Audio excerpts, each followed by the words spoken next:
आप भी अपने ईमेल आईडी को रिकवरी करना चाहते हैं तो पहले ईमेल आईडी पर जाएंगे। जाने के बाद ऊपर वाला पर जाएंगे। उसके बाद गूगल अकाउंट है उस पर जाएंगे। जाने के बाद इस तरह का इंटरफेस खुल जाएगा। खुलने के बाद उसके करके सिक्योरिटी पर जाएंगे। उसके बाद ऊपर कर पासपोर्ट लिखकर उस पर जाएंगे।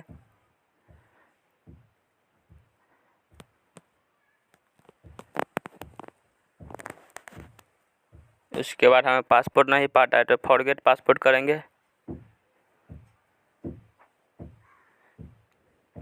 उसके बाद कंटिन्यू करेंगे।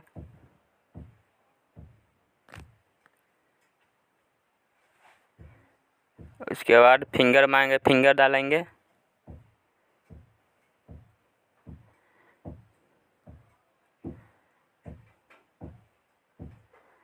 देखिए न्यू पासपोर्ट बनाने की ऑप्शन आ रहा है। कुछ ही देर में आपके मोबाइल पर मैसेज आएगा।